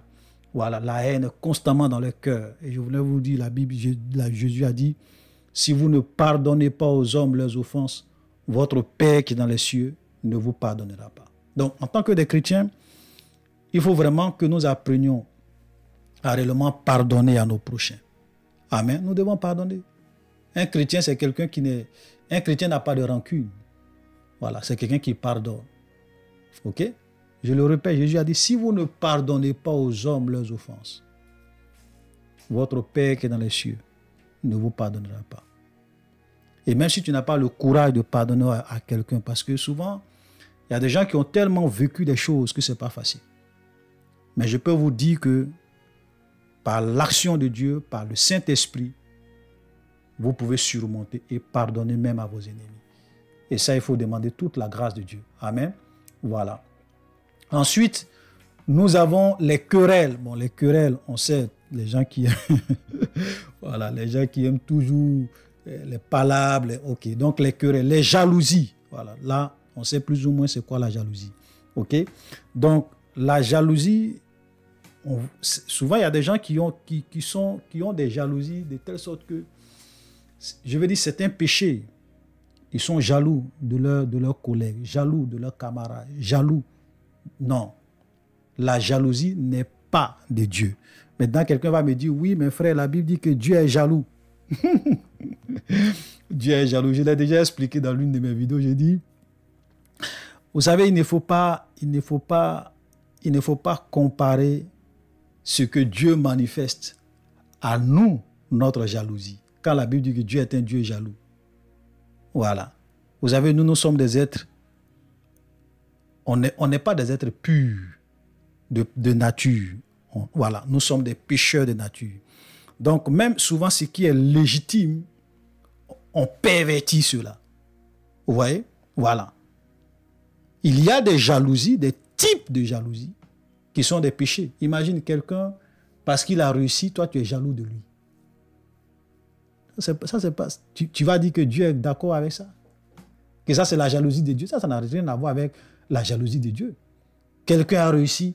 Et souvent, quand vous êtes jaloux, ça peut vous pousser à quoi? À la haine. À ne pas être content lorsque l'autre est béni, lorsque l'autre est heureux. Ça, c'est la jalousie. Et ces genres de jalousie-là, ceux qui sont dans ça, la Bible est claire, n'hériteront point le royaume de Dieu. Quand on est un enfant de Dieu, on doit être content de ce que l'autre réussit. On doit être content pour le bien de l'autre. On ne doit pas être jaloux parce que l'autre a réussi, parce que l'autre est marié, parce que l'autre... Non, ça, c'est pas chrétien. C'est pas chrétien. Souvent vous allez voir, vous pouvez être... Dès qu'on vient vous dire que, telle personne a réussi, Souvent, c'est vrai que tu fais semblant d'être content, mais dans ton cœur, dans ton cœur, tu n'es pas content. Voilà. Voilà les œuvres de la jalousie. Et ça, Dieu n'est pas dedans. Dieu n'est pas dedans. Amen. Donc, les jaloux, les animosités, quand on dit animosité, c'est la colère. Les gens, mais les coléreux, ceux qui sont qui manifestent la colère. La Bible dit que la colère des hommes, la Bible dit que la colère de l'homme n'accomplit pas la justice de Dieu. Donc, il y a des gens qui ont des colères, je peux même dire démoniaques. Voilà. La colère, quand ils se mettent en colère, ils sont capables de faire des choses graves. Voilà. Donc, un enfant de Dieu doit avoir la maîtrise de soi. La Bible même dit que si tu te mets en colère, que le soleil ne se couche pas sur ta colère. Voilà. Donc, ce sont des choses, nous ne devons pas laisser la chair nous dominer, la colère nous dominer et nous pousser à pécher. Ce sont des choses qu'on doit éviter.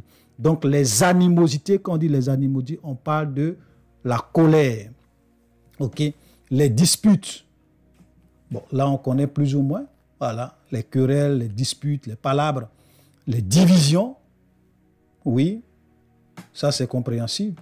Vous avez souvent, il y a des gens, lorsqu'ils rentrent à quelque part, au lieu d'unir, au lieu de rassembler, ils divisent. Ils vont dans un foyer, monsieur, madame, ils vont encore empirer la situation. Ah oui, mais comment ton mari peut te faire ça? Comment non? Mais il faut le quitter. Si c'est comme cela. Non.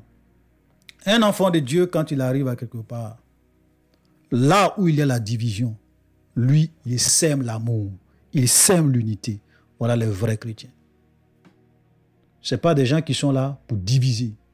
Le gars, il rentre dans une église, il va diviser les gens. Il rentre dans un foyer, il va diviser les gens. Il rentre dans une entreprise, il va diviser les gens. Ça, c'est une œuvre du diable.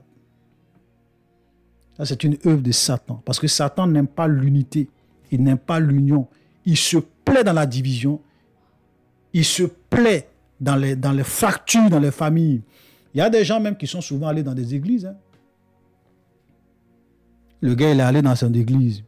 Lui et sa femme, ses enfants, tout était bien. Après quelque temps, c'est le chaos. C'est-à-dire que les gens l'ont remonté contre sa femme. Ou bien les gens ont remonté sa femme contre lui. Division. Et il y a des pasteurs, des hommes de Dieu qui sont dans ça. Il y a des gens, vous allez dans leur église. Vous allez fuir votre papa, vous allez fuir votre maman, vous allez fuir votre tante, vos oncles. Parce qu'ils vont dire, ah, ta maman est sorcière. Ton papa est sorcier. C'est ton nom qui est derrière le problème que tu vis. C'est lui. Dieu m'a révélé, c'est un sorcier. C'est lui. Ça, ce sont des agents du diable. Dieu ne donne pas de telles révélations. Moi, frère, je vais vous dire une chose. Je l'ai dit une fois, j'ai dit, vous pensez que tous les gens que Jésus a délivrés, tous les gens que Jésus a guéris, tous les gens que Jésus a rendus libres pendant son ministère, vous pensez qu'il y a des gens, la source de leur problème là, vous pensez que ce n'était pas des gens qui ont fait ça. Mais vous avez une fois vu Jésus, ou bien un prophète, ou bien un apôtre de Jésus, venir dire à quelqu'un que Dieu me montre une révélation. C'est ta maman qui est une sorcière. C'est ton nom qui est derrière ton problème. Jamais. Jamais. Oui, tu as un problème, tu viens voir Jésus. Jésus te guérit. Jésus te libère et il te dit, suis-moi. Mets en pratique ma parole. Il va pas dire, c'est telle personne qui est ton problème. Non. Parce qu'il sait que tant que tu le suis, tant que tu mets en pratique sa parole, même le diable, même tous les sorciers de ta famille, personne ne pourra être contre toi. Personne ne pourra te détruire. Il va te dire, aime tes ennemis. Bénissez ceux qui vous maudissent. Priez pour ceux qui vous maltraitent. Mais dans beaucoup d'églises, c'est le contraire. On divise des familles, on divise des foyers, on divise des maisons. Et on dit que ce sont des révélations de Dieu. Moi, j'appelle ça des révélations du diable. Parce que c'est le diable qui aime s'aimer la division, où il y avait l'unité. C'est le diable qui vient réellement créer des problèmes. Voilà. C'est vrai qu'il peut y avoir des divisions dans une famille. Comme Jésus l'a dit, Je ne suis pas venu apporter la paix, mais l'épée. Désormais, la belle-mère sera contre la belle-fille, le fils contre son père. Mais quand Jésus dit ça, c'est dans quel sens? Jésus est en train de dire que parce que tu es devenu chrétien, tes parents peuvent te combattre, tes frères peuvent te combattre, ton papa peut être contre toi. Parce que tu as foi en Jésus. Il y a des gens même qui sont devenus chrétiens, on les a chassés de leur famille. Voilà. OK? Ça, c'est de ça que Jésus parle. Ça peut arriver. Mais même quand c'est comme cela, on n'a pas de haine contre quelqu'un. On n'a pas de haine contre notre famille. On les pardonne, on prie pour eux. Et on veut que Dieu les amène à la raison. Jésus n'est pas venu pour s'aimer la division dans les familles en disant à quelqu'un, c'est ton oncle, c'est ta maman qui est sorcière. Jésus n'a jamais fait ça. Aucun apôtre de Dieu n'a fait ça. Voilà. Dans toutes ces églises où on divise des familles, divise des foyers, ce sont des serviteurs du diable, ce ne sont pas des serviteurs de Dieu. Amen. Donc les divisions, les sectes, quand on parle des sectes ici, ce sont les hérésies, les fausses doctrines, voilà, tout ce qui est les sectes, tout ce qui est occulte. Ça peut être des hérésies, les fausses doctrines. Aujourd'hui, malheureusement, dans beaucoup d'églises, on a des sectes. OK? Des gens qui pensent qu'eux sont les seuls à détenir la vérité. C'est-à-dire que quand vous allez dans une église ou bien dans une communauté qui prétend, si cette communauté-là prétend être la seule communauté à détenir la vérité, fuyez cette communauté. Très souvent, ce sont des sectes. Voilà, ce sont des sectes. Et ils veulent toujours vous maintenir dans leur communauté. Ils ne veulent pas que vous vous approchiez des autres. Vous devenez sectaire. C'est très dangereux. Voilà. Les hérésies, les fausses doctrines. Voilà. Donc, Dieu n'est pas dedans. OK? Donc, l'envie. Voilà. L'envie ici, c'est la convoitise. On parle de la convoitise. Quand on dit l'envie, là, ne pensez pas que si j'ai envie de manger, ça veut dire que... Non, l'envie ici, c'est la convoitise. Donc, vous avez souvent, vous pouvez avoir... vous savez, la Bible, quand nous lisons, par exemple, je vais lire un texte qui est très intéressant. 1 Jean, chapitre 2. Voilà. 1 Jean, chapitre 2. C'est vrai qu'on ne va pas trop développer, mais je vais quand même lire ça quand même. C'est très important. 1 Jean, chapitre 2. À partir du verset 15, n'aimez point le monde ni les choses qui sont dans le monde. Si quelqu'un aime le monde, l'amour du Père n'est point en lui. Car tout ce qui est dans le monde, la convoitise de la chair. OK? Donc, la chair a la convoitise. Vous pouvez, la convoitise, ce n'est rien d'autre qu'un désir immodéré, un désir incontrôlé, un désir exagéré de posséder quelque chose que tu n'as pas. Donc tu convoites ces choses, tu désires ces choses ardemment et tu es prêt à tout pour avoir ces choses. La convoitise de la chair. Donc la chair a des convoitises. La convoitise des yeux. Donc on voit quelque chose. Non. Il faut que j'ai ça. Il faut que j'ai ça. Et ça devient une obsession pour nous. La convoitise de la chair. Donc il dit, tout ce qui est dans le monde, qu'est-ce qui est dans le monde? La convoitise de la chair, la convoitise des yeux. Et l'orgueil de la vie ne vient point du Père, mais vient du monde, et le monde passe et sa convoitise aussi. Mais celui qui fait la volonté de Dieu demeure éternellement. Donc c'est pour cela que nous devons éviter la convoitise, parce que c'est un piège. Le diable utilise aujourd'hui la convoitise pour piéger beaucoup de personnes, pour les attirer, pour les pousser à la tentation et pour les piéger. C'est pour cela que nous devons faire beaucoup attention. Ne soyons pas du nombre de gens qui aiment convoiter. Voilà. Même quand vous lisez les 10 commandements, le dernier commandement, c'était quoi? Vous savez, quand Dieu souvent fait des choses, ce n'est pas pour ne rien. Je vais lire ça. Exode chapitre 20, le dernier commandement. Exode chapitre 20, le verset 17. Tu ne convoiteras point la maison de ton prochain. Tu ne convoiteras point la femme de ton prochain. OK? Ni son serviteur, ni sa servante, ni son bœuf, ni son âne, ni aucune autre chose qui appartient à ton prochain. Voilà ce que Dieu avait dit. Tu ne dois rien convoiter. Parce que souvent, beaucoup de péchés viennent de la convoitise. On est obsédé par quelque chose. On est obsédé par la femme de son prochain. On veut coucher avec cette femme. On la désire, la convoitise. Alléluia. C'est très dangereux. C'est très dangereux. L'ivrognerie, on a déjà parlé de ça. Les excès de table. Quand on parle des excès de table, souvent, comme je le disais en début de vidéo, il y a un frère qui m'avait demandé, frère, est-ce que si je mange et que je suis bien rassasié, c'est un péché? Donc ici, quand on parle des excès de table, ici, on est en train de parler des les gourmandises, les orgies, l'abus de l'alcool. Vous voyez? Donc, il y a beaucoup de choses qui rentrent dedans. Quand on parle des excès de table, c'est-à-dire que ce sont des gens souvent qui aiment souvent organiser des parties où ils mangent comme ils veulent, ils boivent comme ils veulent, et puis très souvent, ça se termine par des orgies, souvent même des orgies sexuelles. C'est de ça qu'on parle ici. Donc, on se retrouve entre amis, avec des femmes, on s'associe, on mange, on boit, on couche ensemble. C'est ça. Ça, c'est un péché. Voilà, c'est pour cela qu'on dit les excès de table, parce que souvent, tout se passe autour de la table.